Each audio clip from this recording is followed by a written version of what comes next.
Mulai video teman-teman. Mulai video cepat. Baik. Assalamualaikum warahmatullahi wabarakatuh.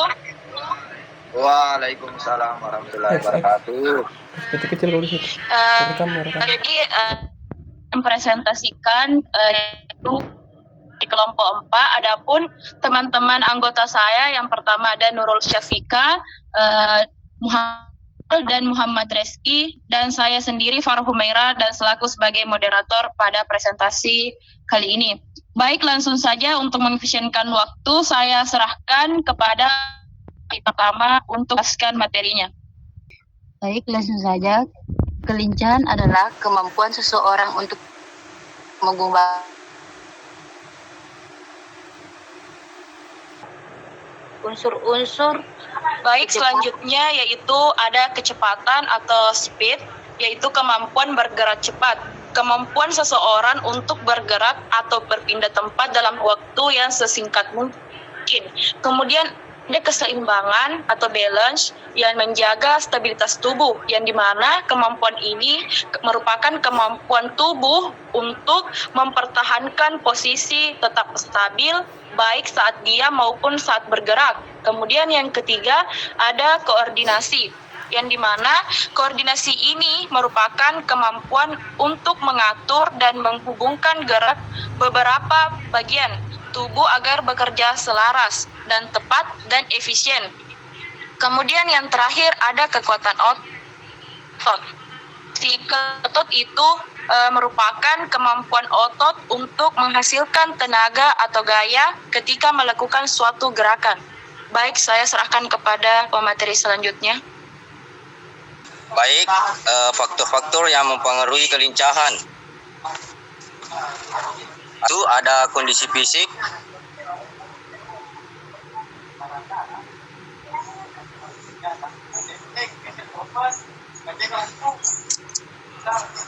dua ada otot, tiga koordinasi gerak, empat konsentrasi dan latihan teratur dan teknik yang benar. Saya kembalikan ke moderator. Baik, materi selanjutnya. Yang pertama itu lari zigzag. Kemudian lari bolak-balik atau shuttle run. Kemudian yang ketiga ladder drill, tangga koordinasi. Yang keempat side step, gerak menyamping cepat. Dan yang terakhir cone drill, lari melewati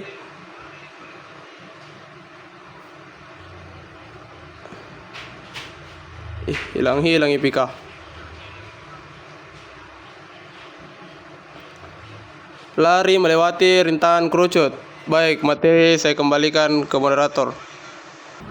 Baik, adapun kesimpulannya, kelincahan sangat penting dalam berbagai cabang olahraga, dapat dilatih melalui latihan rutin dan disiplin. Kombinasi dan koordinasi dan di dalam jenazah rekam, Cok. Utama. Semoga suara di Jadi dalam jenazah rekam. Kalau cepat bergerak, Saya. kemampuan tubuh Kalau nerekam menggerakkan ke depan. pastilah. Tubuh yang lincah, olahraga jadi mudah. Buru-buru, Cok. Saya materi. Baik, selanjutnya kami buka sesi tanya jawab maksimal 2 penanya. Yang ingin menyampaikan pertanyaannya silahkan angkat tangan. Saya.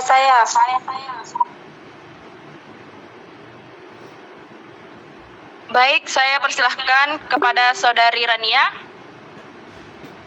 Baik. Pertanyaan saya. Mengapa atlet olahraga bela diri biasanya memiliki kecepatan reaksi yang baik? Baik. Pertanyaan saya simpan dulu ya.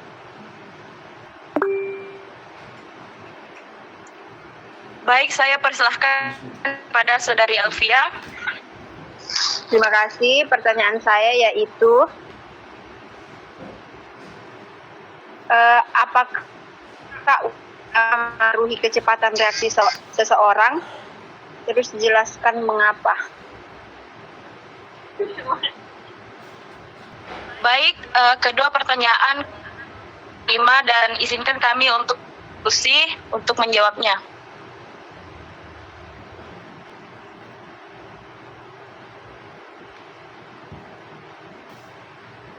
Melakukan latihan fisik.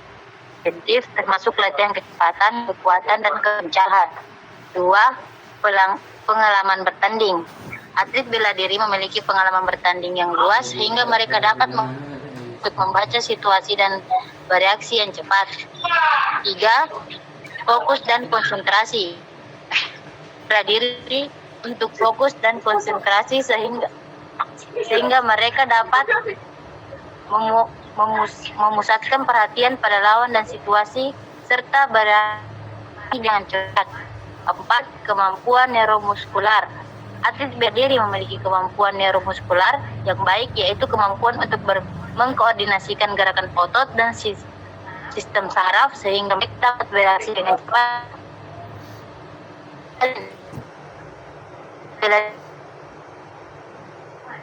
diri juga memiliki mental dan emosi yang kuat sehingga mereka dapat mengontrol stres dan tekanan serta situasi yang menekankan. Bagaimana Saudari Rania? Baik, terima kasih atas jawaban yang diberikan. Jawaban saya terima. Baik, selanjutnya saya akan menjawab pertanyaan dari Saudari Alfia, yaitu apakah usia mempengaruhi kecepatan reaksi seseorang? Jelaskan mengapa. Iya, usia dapat mempengaruhi kecepatan reaksi seseorang karena yang pertama itu terjadinya perubahan fisiologis, yang dimana dengan bertambahnya usianya terjadi perubahan fisiologis pada tubuh, termasuk penurunan kecepatan konduksi saraf, penurunan kekuatan otot, dan penurunan fleksibilitas. Kemudian yang kedua, terjadinya penurunan fungsi saraf. Fungsi saraf termasuk kecepatan transmisi sinyal, dan menurun dengan usia sehingga mempengaruhi kecepatan reaksinya. Kemudian yang ketiga itu penurunan kemampuan kognitif, di mana kemampuan kognitif ini termasuk perhatian dan memori dapat menurun dengan usia, sehingga mempengaruhi kemampuan untuk proses informasi dan bereaksi. Kemudian yang keempat itu ada pengurangan serat otot, yang dimana serat otot yang cepat usia. Kemudian yang terakhir ada perubahan hormonal, yang dimana itu seperti penurunan produksi hormon testosteron dapat mempengaruhi kecepatan reaksi. Baik, itulah tadi jawaban dari kelompok kami untuk Saudari Alfia. Apa sudah diterima? Jawaban saya terima. Baik, terima kasih. Sekian dari presentasi kelompok 7. Mohon maaf apabila ada banyak kesalahan. Wabillahi taufiq wal hidayah. Wassalamualaikum warahmatullahi wabarakatuh.